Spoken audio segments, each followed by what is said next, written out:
Hey guys, welcome back to the safe house.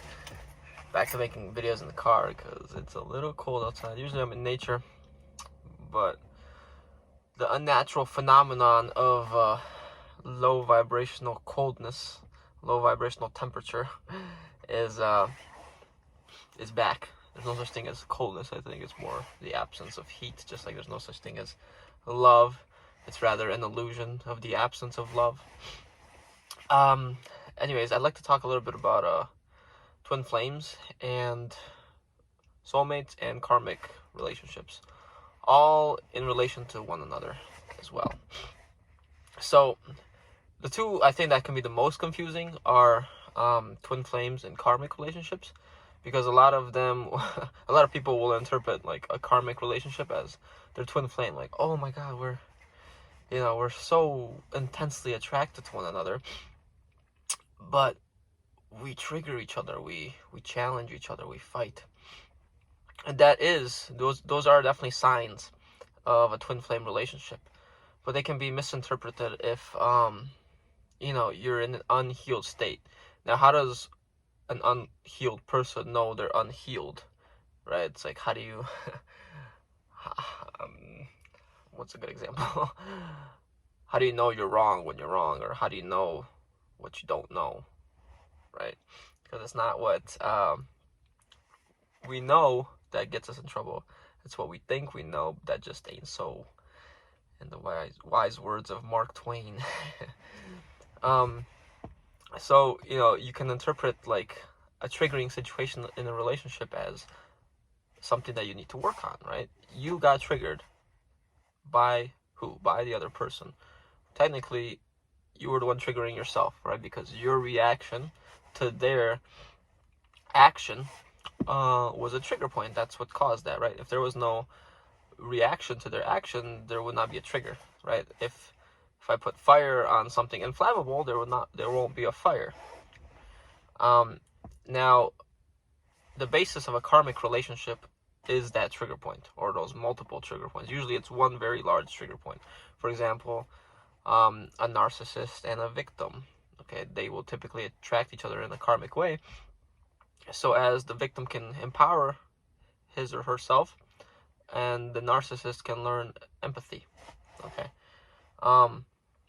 Now, once that trigger, that main trigger, is resolved, the attraction will dissipate. Okay. So it's really, they're there.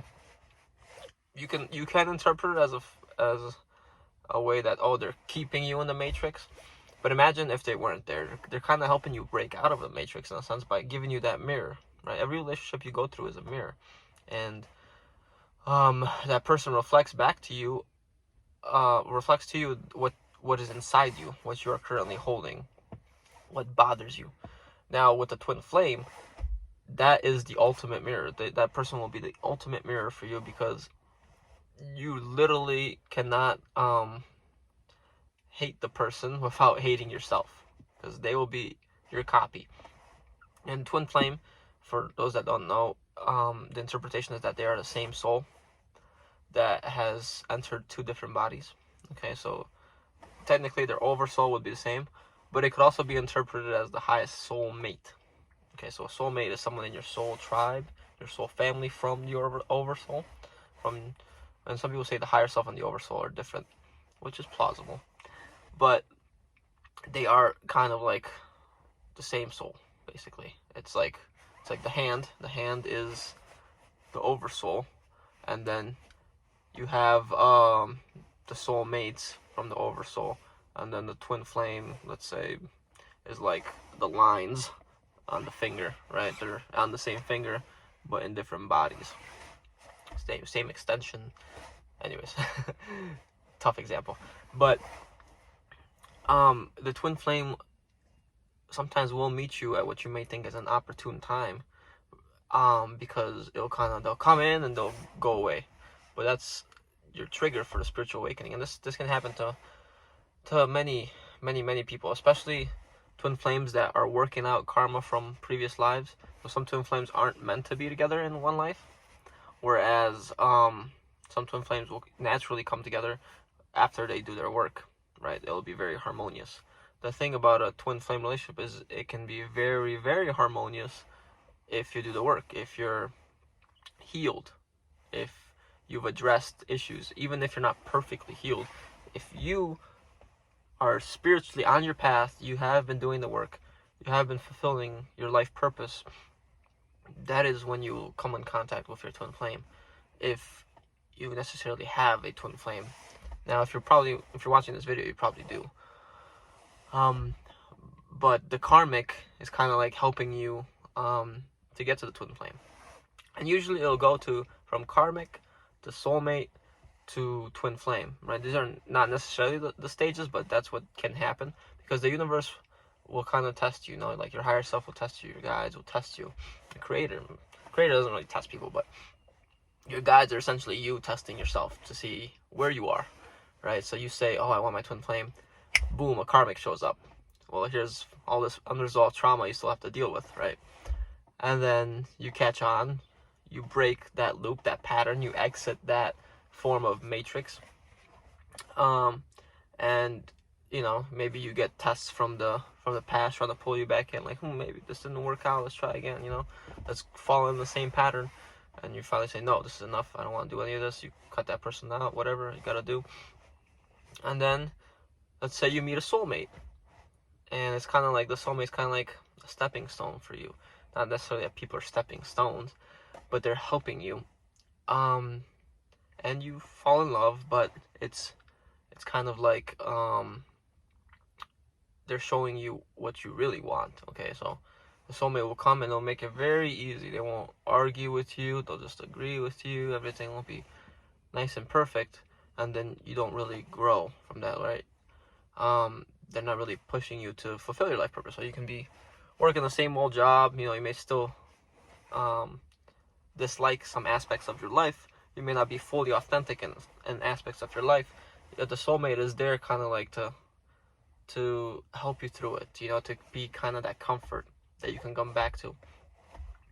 And usually soulmates fall away if the person is very spiritually adept and is constantly asking for that fulfillment, that they're being authentic, because they'll find things in the soulmate. They're like, well, this is who I really am. We don't really resonate in this aspect, right? So let's say two soulmates were very happy in their 3D life. They had a white picket fence, the kids, but the guy wasn't living his life purpose. He wasn't doing what he wanted, and he feels that calling.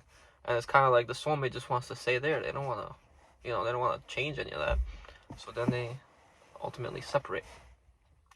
Whereas if you're living your life purpose, if you're spiritually inclined, you will meet someone that is your mirror, that is doing something exact as you, right? Like you're into astrology. They're into astrology as well. I don't know, you're a chemical engineer. You meet someone in your chemical engineering field or something. I don't know. You're an adept meditator. You meet someone on a retreat, right? They're in the same life path as you, and you essentially have been leading mirror lives. You kind of just been waiting for each other, right? Everything happens in divine timing. If the twin flame would have shown up earlier when you're unprepared, you're still figuring yourself out, it would have fallen apart, right? And the twin flame will show up earlier, but they'll leave, and then people are like, why? They're running and I'm chasing and then blah blah blah blah blah. You don't have to run, no one has to chase. You just focus on yourself and you develop your own life, things work out how they should. Okay? Whenever we try to do things according to our will is when we resist the divine will. Okay? Our highest good. I want a house right now. Well, hold on, you have all these debts. You're not living your life purpose, you're not doing what you need to do, but you want a house, your dream house right now. And then something bad happens, you manifest that according to your ego, and you lose on some other side, right? So that's kind of how the universe works, where if the ego intervenes, it balances, right? You take and you give.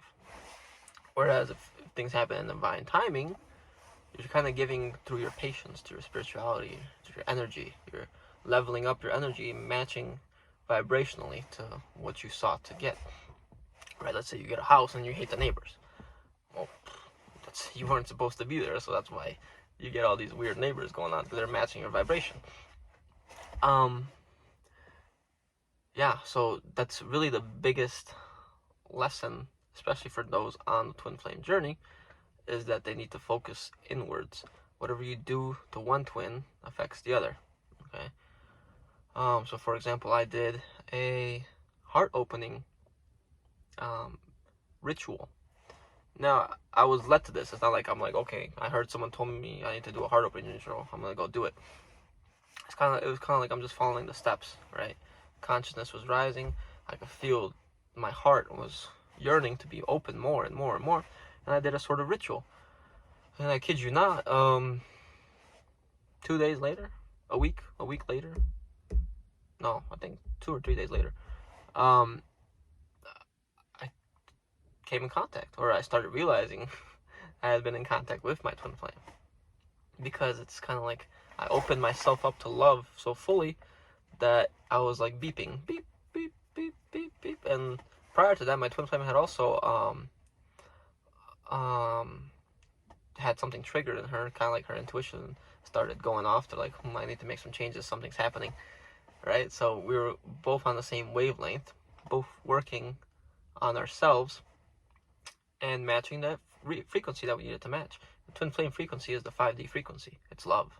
It's pure love, pure unconditional love.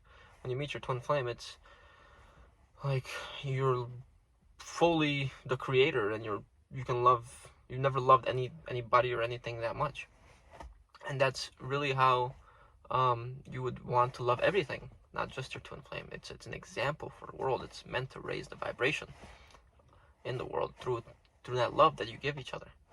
So it's beautiful. And you think you're ready until they absolutely hammer you with your triggers and your buttons. They push all your buttons, and it's kind of like, well, I guess I wasn't ready, or okay, I guess I need to work on these areas. That's why being very reflective can help you in any relationship, not just twin flame. And then it's kind of like the karmics are the training grounds. Okay, I'm catching on to the pattern. I'm self-analyzing. I'm self-reflecting, and I'm seeing where I'm making mistakes, not the other person, where I could be better. Okay, and then you just allow things to happen, and they will naturally fall away with the lessons that you learn. So relationships, yeah, they are your test. They are like, are you gonna love me conditionally because of these things, or can you see me in an unconditional love that the creator would? When you can see that, you can learn those lessons much quicker. And you don't have to, for example, you don't have to go through 4th, 5th, 6th, 7th grade. You can just get like 3rd grade and 5th grade, skip a round, because I'm picking things up. I'm testing out of them, right? This is a mystery school. This is what we're here for. We're here for experiences. We're here to help raise the vibration, to bring the love back. Yeah, so I hope the video was informative in these types of relationships. I didn't talk as much about the soulmate, but the soulmate is, like I said, someone in your soul family. Soulmate doesn't necessarily have to be a romantic relationship. Twin flame is a romantic relationship. It's love. It's pure love, and you're expressing it to the other person romantically, usually. From what I've seen, from all my experiences, my anecdotes, from all my studies, twin flame is your dream partner, basically. It's who you want to merge back with, right?